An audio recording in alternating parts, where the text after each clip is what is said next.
Have you personally ever felt like life has left you dry? Have you ever personally felt like the joy you once had is slipping through your fingers? Maybe you feel like you're doing everything right.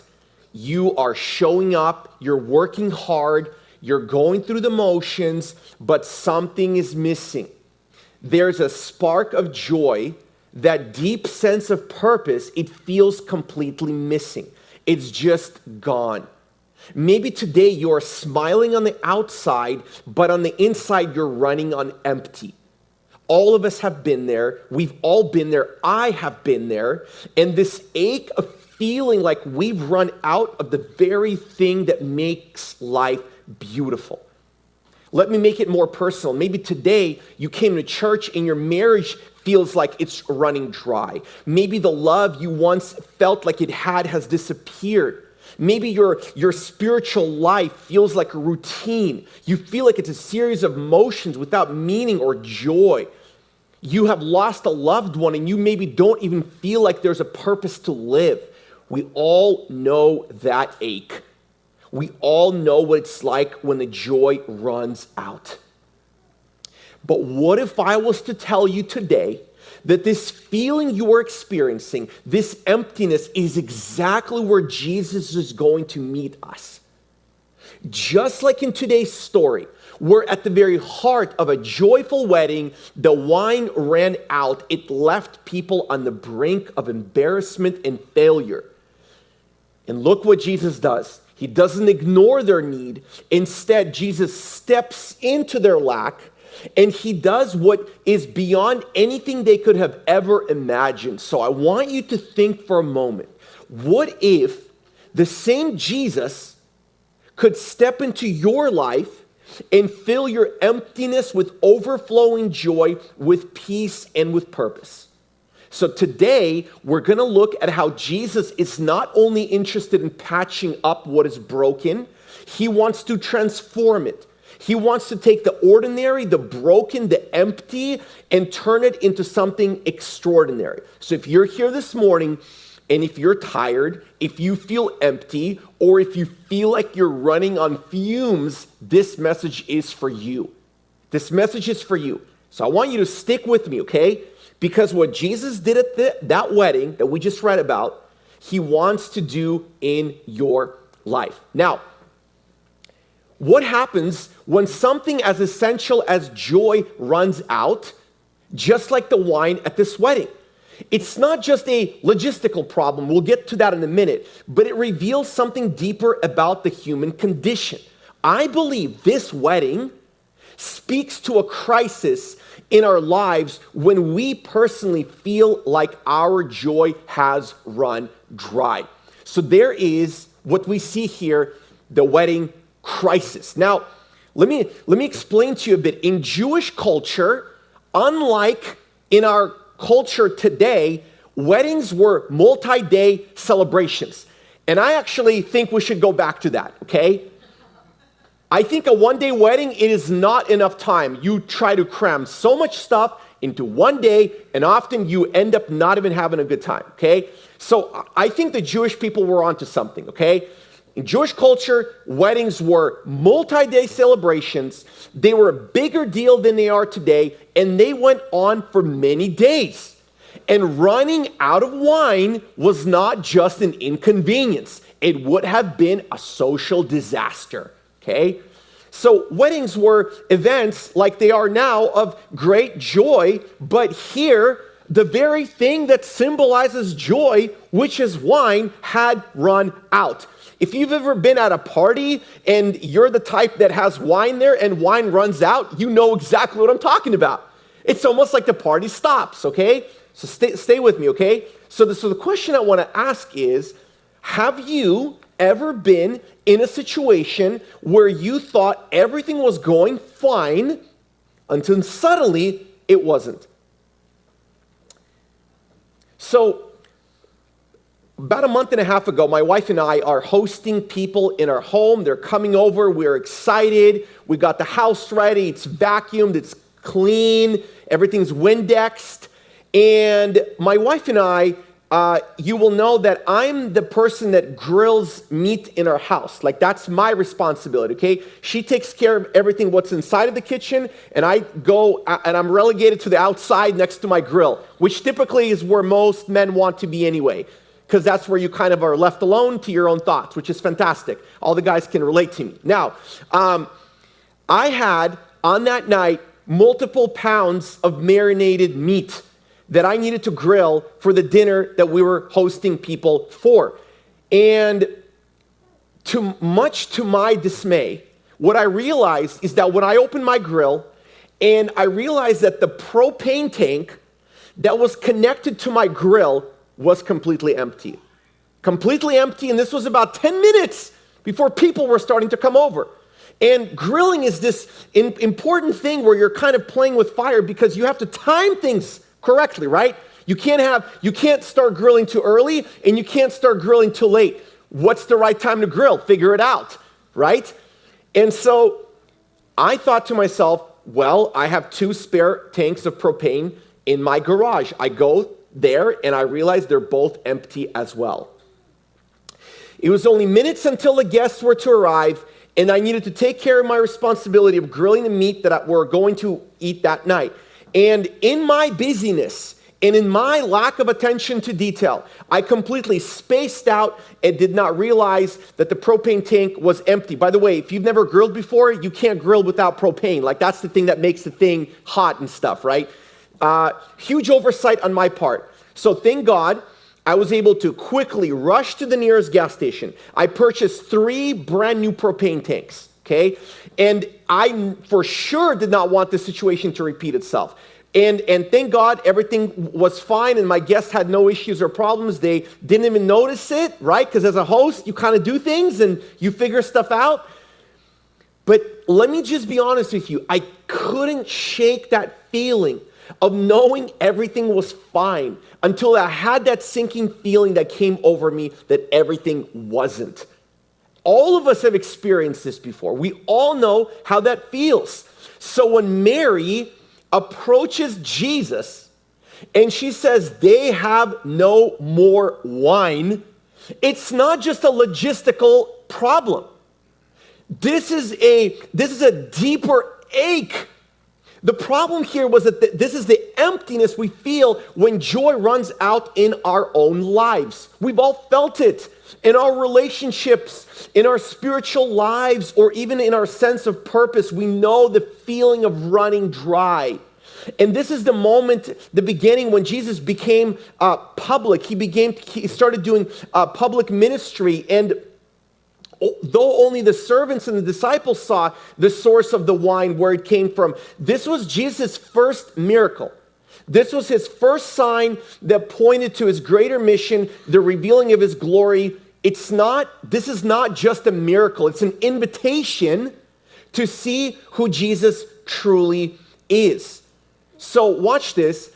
The wine ran out at the wedding, but in our lives, we experience that too, right? The joy, the peace, the love we once had runs dry. So here's the good news you came this morning to hear. Jesus steps in when things run out, okay? He's gonna do that. He did it in Cana, and he has the power to do that to you today. Do you believe it? Amen. So Jesus, much to what many people misunderstand, Jesus didn't just step into the wedding to solve a temporary crisis.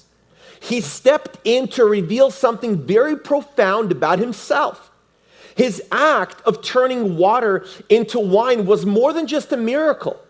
It was a declaration of his identity, that Jesus wanted to say, I am the true source of joy. And his work wasn't just about a celebration, it was about transformation. So the question is, what exactly is Jesus doing? What is he doing when he transforms these jars of water into wine? So here we go. Who is Jesus? He is the Lord of joy and abundance. Now, I want you to just for a second think about this. Why would Jesus choose to do this as his first miracle in his public ministry. Why? He turns water into wine. He seemingly solves a simple logistical problem.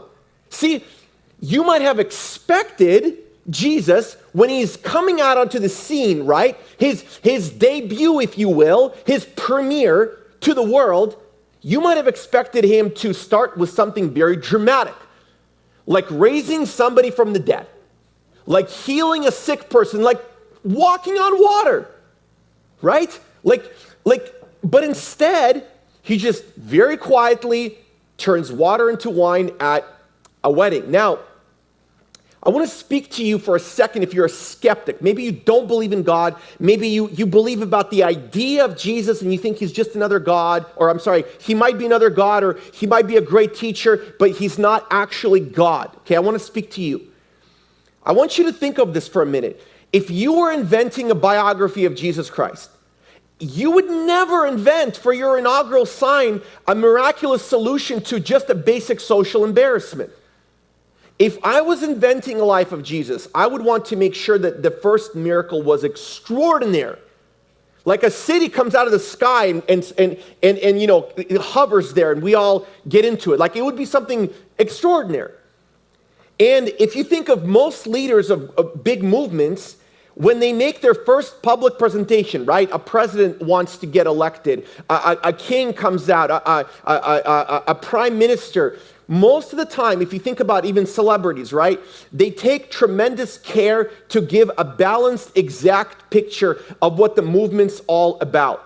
A couple weeks ago, I had really a big privilege. For the first time, I attended a UFC fight. Okay, those of you guys who are UFC fans, you know what I'm talking about. And the level of fanfare and pompousness that these fighters would come out with. I mean, they're making a debut. They want others to know, I'm here, I'm important, right? And they get beat up. But that's a whole different topic. See, since Jesus, we know, was clearly the greatest movement leader in the history of the world, obviously the very first sign, the very first thing he did as a miracle was not walking on water, was not raising somebody from the dead, was not healing a sick person, was not calming a storm, not walking through a door, not levitating, or not flying around. He just simply solved what we think is a mere social embarrassment. And what you have here, to be honest, let's be really honest, it's not a big deal. Boo-hoo! Your party was going to go for 3 days, and now it's going to go for 2 days. Boo-hoo, you ran out of wine. Cry me a river. Right? Like, there's bigger problems in the world. There's people dying. There's like, you know, countries at war with each other. And you guys are complaining about not having enough wine? Maybe you need to stop drinking for a little bit, right? Like, just drink some agua fresca, right? Like the reason I want to say this is because it's like, it's not that big of a deal. Your party was going to go for 10 days, now for 8. No big deal. Yes, can go home earlier.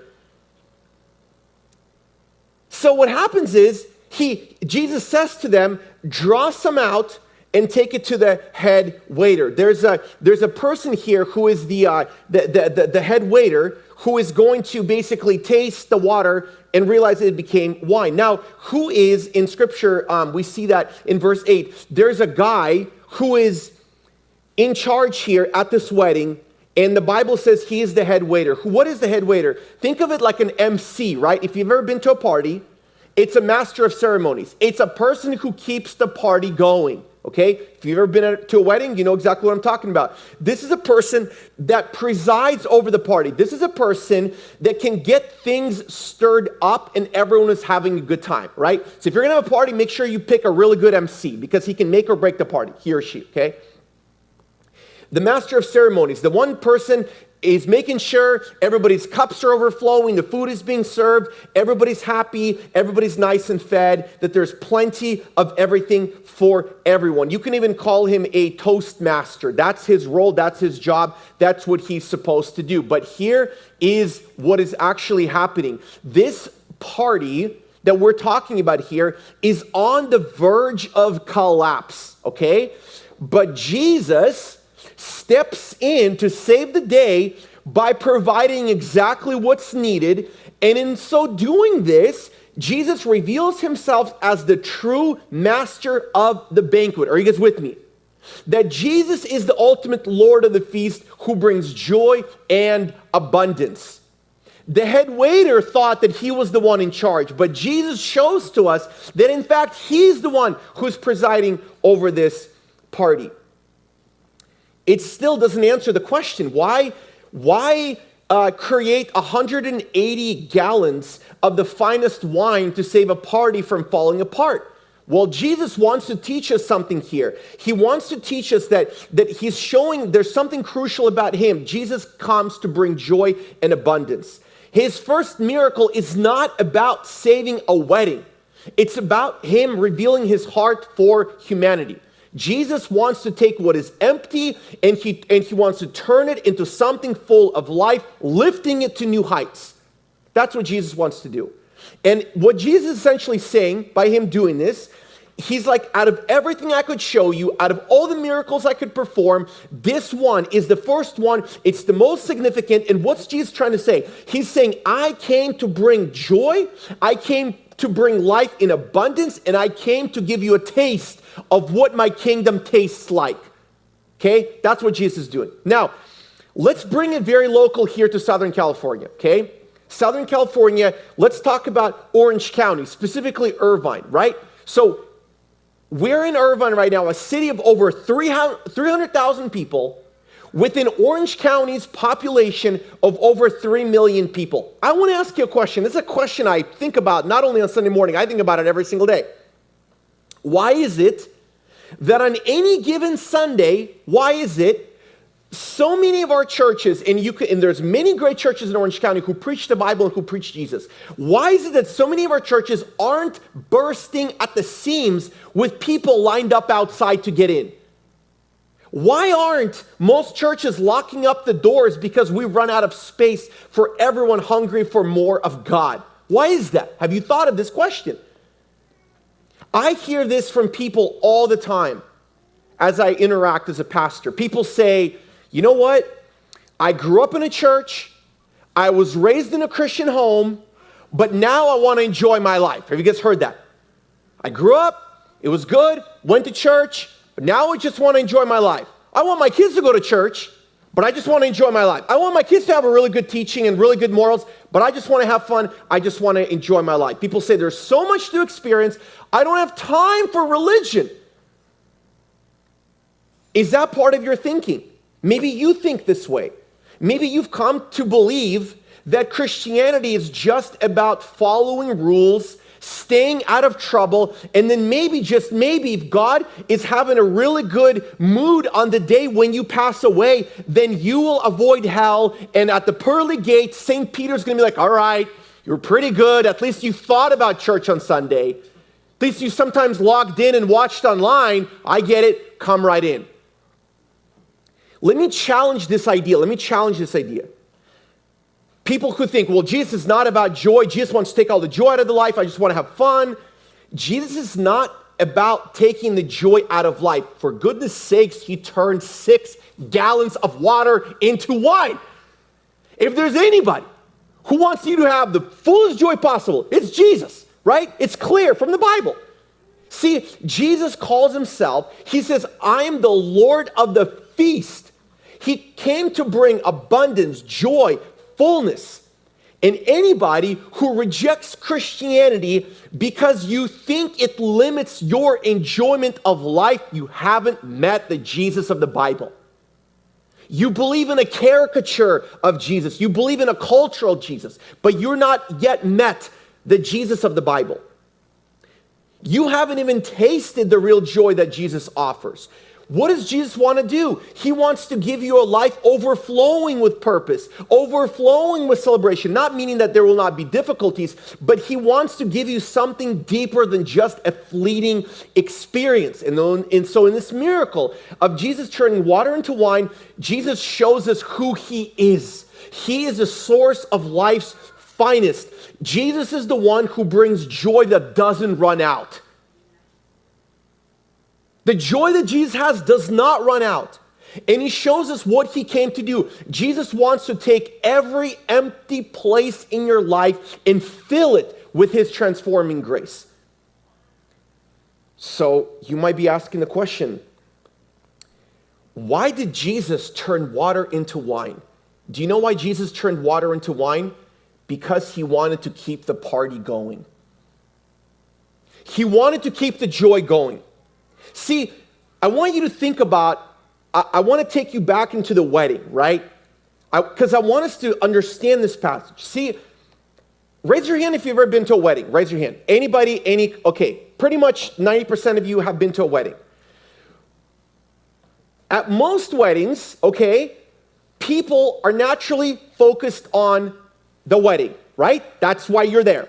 Now, you can be at a wedding, but your mind is a million miles away. Let me explain to you what you feel at a wedding, because I felt the same thing. Many people, when they go to a wedding, they're imagining their own future wedding or their lack of prospect to have a wedding ever, right? Because they might not be in a relationship. There's excitement if you're getting married, there's celebration, there's an anticipation of life ahead. And if you're attending a wedding, and I'm going to talk to the single people here for a minute, okay? If you're here and you're single, if you've ever attended a wedding and you're single, what do you typically think of at a wedding if you're a single person? Your own future wedding, right? Like that's kind of, that thought is going to creep into your mind just a little bit. And you're either happy about the future or maybe being at a wedding makes you sad because you're always the bridesmaid, never the bride, okay? And around you, there's people in love, seemingly. They're having great relationships, and it makes you sad because you feel like you're missing out. Now, those of you that are married, if you're attending a wedding and you're married, you might be thinking of your own marriage. You might be thinking of your own wedding, what you should have done, what you should not have done, and you might be actually contemplating about the status of your marriage, how great it is, or how much work it needs, right? So whatever it is that defines your relationship status, when you're at a wedding, very often you sit there and you find that your mind is a million miles away from what is actually happening simply because of the situation that you're in. Now, let me tell you this, okay? Those of you that are single, if you are single and you're longing for a perfect wedding day and you're longing for a perfect spouse, let me tell you, prepare to be severely disappointed. Because there is no spouse, no matter how amazing they are, will ever do for you what only Jesus can. Okay? And if you are married and you're looking only to your spouse for a source of happiness, let me tell you, you will be continuously disappointed. Okay? And that's just the reality. Some of you are like, well, why should I get married? Because it's amazing. It's great. You figure each other out and you become more godly in the process. See, here's the point. Many of us are like, man, I got married and I thought I was going to have a fairy tale wedding, but I don't. Here's the thing. The answer to your joy is not found in your wedding or in your marriage or in your relationship or in your relationship status or lack thereof. Your joy is found in Jesus. And if your joy is found in Jesus, you'll be the best possible spouse you can possibly be, or the best single person you can possibly be. I want to remind you, Jesus is the only one who can truly fulfill you, okay? No wedding, no marriage, no spouse, nobody can fulfill you. Doesn't mean you shouldn't pursue that. I'm just saying that you need to have Jesus in the proper place, right? Now, this wedding in Cana, right? Everyone was caught up in the joy of the moment. Everybody's having a great time because remember, they don't know the wine ran out yet, so they're still having a good time. Jesus was thinking about something deeper. Jesus, stay with me, was thinking about his own future wedding. You're like, wait a minute, Jesus in his own future wedding? Well, yeah, let me tell you how. In the Bible, Jesus' primary relationship with us is often likened to that of a groom and his bride. Are you guys with me? So Jesus is the groom, and we as a church collectively is the bride of Christ. Now, of course, there's other metaphors like Jesus is our shepherd, we're his sheep. We have a God the Father, we're his children, but Jesus as the bridegroom is the most intimate picture of his love for us. So the thoughts of Jesus at that wedding were not of the immediate issue of wine running out, but Jesus was thinking of the ultimate cost he would pay in the future to provide wine for his people, which would be his shed blood on the cross. You guys with me? This is much bigger than a logistical problem. There's something so much more happening here, and it can happen in your life. That's why Jesus has the audacity in the book of Matthew when somebody says, hey, why aren't your disciples fasting? And he's like, why would the friends of the bridegroom fast when the bridegroom is still with them? When you're at a wedding, it's a time to feast, okay? There's a time to fast. And there's a time to feast. There's a time for everything under the sun. There's a time to mourn, and there's a time to celebrate. There's a time to grieve, and there's a time to rejoice. There's a time for everything.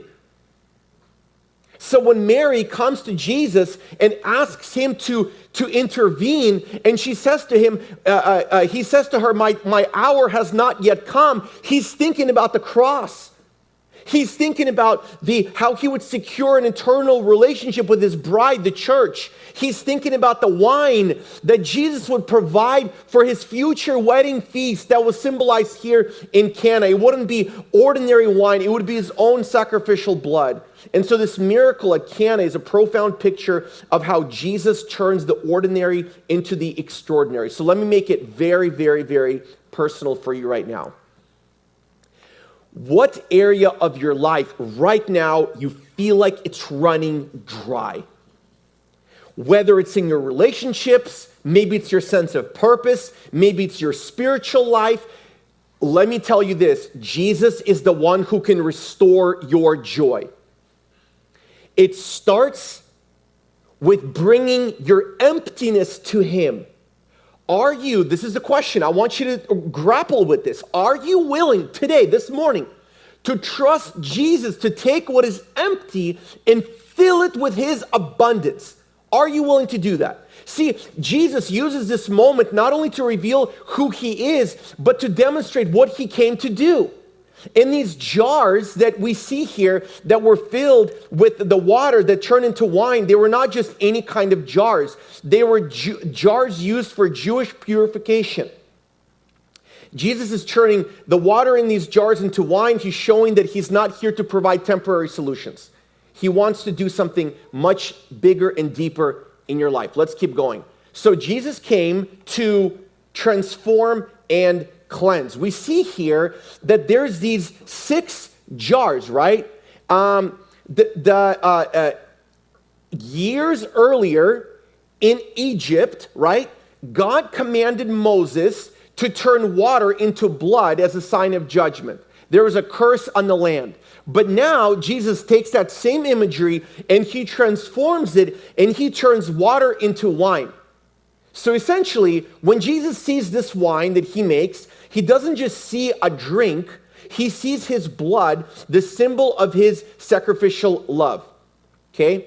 And so these stone jars at this wedding, they're representing the old Jewish purification rituals. They required washing for ceremonial cleanliness. And Jesus takes these jars, the people put the water into them. He turns water into wine, and he's trying to make a very important theological statement. Jesus is the fulfillment and replacement of the old purification rituals, okay? That's what Jesus does. He transforms your life. He gives you a brand new life. So I want to ask a question. Where in your life do you need transformation? Maybe you've been living your life trying to live out your faith through rituals or through habits, and that feels lifeless. Jesus did not come to bring you more rules. He came to give you a brand new life. But here's the catch, okay? Are you willing to let him tear down the old patterns and replace them with something new? Jesus does not just want to be a small addition to your life. He wants to be the totality of your life. So we see that Jesus is the Lord of joy. We see that he's the one who transforms. He cleanses. But let me go even deeper and tell you what Jesus offers. When he comes to the master of ceremonies, he comes to the head waiter, and the head waiter tastes the wine that Jesus made. The head waiter says, "You have saved the best till now." Jesus doesn't just offer you enough to get by. He offers you the best. He offers it to you overflowing with abundance. The question is not whether Jesus will give us full joy. The question is, are we ready to receive what Jesus offers? Are we ready to receive it? And now we move on to the last part of this message. What does Jesus offer? He offers us fullness and abundance. So the master of the banquet, watch this. He was about to have the worst social embarrassment of his entire life. How could you not figure out how much wine you need to have? And after the master of the banquet tastes the wine, he is astonished. Do you know why? He says to Jesus, you have saved the best until now. This moment is not just about the wine. It's a symbol of what Jesus offers us right now. The best possible life, full of joy, full of peace, and full of abundance. Do you want this kind of a life? Regardless of what you're going through, do you want this joy? The Bible is clear about this superior quality of the wine. It's the best of the best of the best. It's what Jesus brings us, better than anything the world can offer. Everything that Jesus offers is better than what came before. And I want to take this even further. I want you to go back to maybe a wedding that you've been to, and I want to tell you from my perspective what a wedding looks like, because I believe I have a vantage point many of you have never experienced. Imagine if you've been a groom at a wedding. You know exactly what I'm talking about. You stand in front of the room. The bride is walking down the aisle. Everyone sees the beauty of the bride, but no one sees her the way that you do when you are the groom. She is overwhelming, and you're filled with awe. And I've experienced this plenty of times because as a pastor, I have officiated many weddings. And I have a very unique vantage point. I typically stand in the middle. And typically the groom stands like to the right of me or to the left of me, depending on how the people position them. And when that door opens and we see the bride coming, that is a vantage point that is very, very unique. And let me tell you this. It does not matter what the bride looks like. On that wedding day, the bride always looks fantastic. Okay? Because of all the dress and the makeup and the hair, everybody, no matter what they look like on that day, they look fantastic. Okay? And one of my most memorable moments was at my own wedding day over 19 years ago when I married my wife, Victoria. There were two very memorable moments for me that day. The first one was when I came with my groomsmen to Victoria's home to pick her up, to drive with her to the wedding ceremony. When I drove up to her home and I walked into the house with my groomsmen, her house had this long, winding staircase. And there, Victoria appeared at the top of the staircase. She appeared in her wedding dress, and that was me seeing Victoria in her wedding dress for the very first time. This is what videographers and photographers call first look. That was the first look. Now, 19 years later, I still remember that moment and how beautiful Victoria was and how beautiful she is now. And the second moment was when we were at the church where the ceremony took place, and I was standing at the altar along with the pastor that was going to officiate the wedding, and the doors, I remember this beautiful church, the doors to the church opened up, everybody stood up, the music began to play, and Victoria walked in through the doors. I was absolutely mesmerized by the way she looked and how beautiful she was and is today, and I'm so thankful to God for my wife. So here's my point.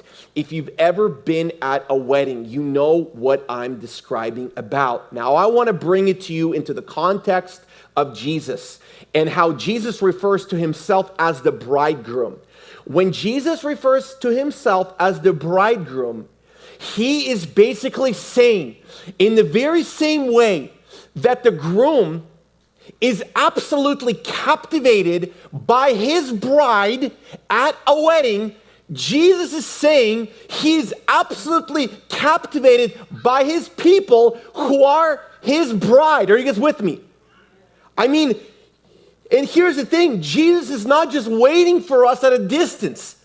He's eager to meet us with a love that is so deep, it's almost unbearable. The kind of love that Jesus has for us.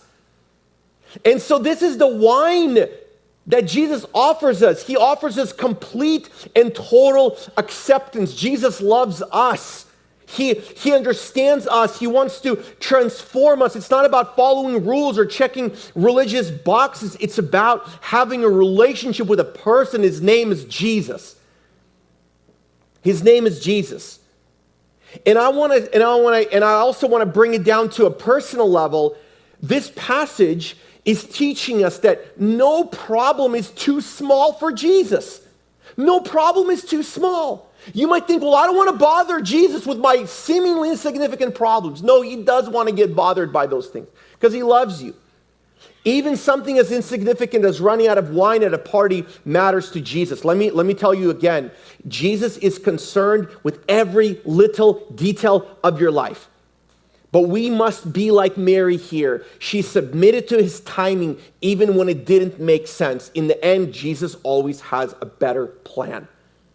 And so let me tie it back to how I started. If you're here today and you're struggling with the ache of unfulfilled dreams, you're struggling with the ache of disappointment, of unmet expectation, Jesus offers you joy and hope and restoration. And Jesus sipped the cup of sorrow so that you and I can sip the cup of eternal joy. That's what Jesus offers. There's no one else that can do that. His joy is available to you if you bring his empty heart to him. So, where do we go from here? I want to ask you, I want you to think on this. What do you need to bring to Jesus today? What do you need to bring to him? It might feel small. It might feel insignificant. It might feel broken. But in his hands, it can become something miraculous. Bring that to Jesus. Bring your emptiness to Jesus. Bring your ache to Jesus. He offers you a full life. And so as we wrap up this story, this is not just about water turning into wine. It's about Jesus' ability to completely transform our life. Jesus is going to take your emptiness and my emptiness and your weariness and our dryness, and he's going to give us joy and grace and abundance. But here's the catch. Just like the servants at this wedding, you have to bring him what you have. Bring him what you have. It might seem like nothing. And you know what? It might seem like water. It might seem like water offering to Jesus when you ran out of wine. It might seem like nothing. But Jesus says, bring it to me. Bring yourself to me. And it's in that surrender, it's in that trust where Jesus does the miraculous work. So what's your next step? What small thing is Jesus asking you to bring him this week? Maybe it's a habit you need to break that's keeping you away from having a full relationship with him. Maybe it's a pattern of thought that you need to surrender. Let me tell you this. Some of us, here's your problem. You want Jesus to come into your life and you just want to give him your glass and you want him to simply top you off. That's not what he wants. Jesus wants you to bring you to himself completely empty, and he's going to fill you. That's what Jesus wants to do. He wants to fill your emptiness. And so here's a very simple, practical way what you can do this week. Every single morning you wake up this week, I want you to ask Jesus to show you one area of your life that is empty, that is dry, that needs transformation. You write it down and you bring it to Jesus. Remember this, the miracle didn't happen instantly. The servants had to fill the jars. They had to take the wine to the master of the banquet. There was a process, but because they trusted Jesus, they saw the miracle unfold. Same is true for you. Jesus is asking him to trust him, asking you to trust him in the process, bring to him your emptiness, and let him fill you.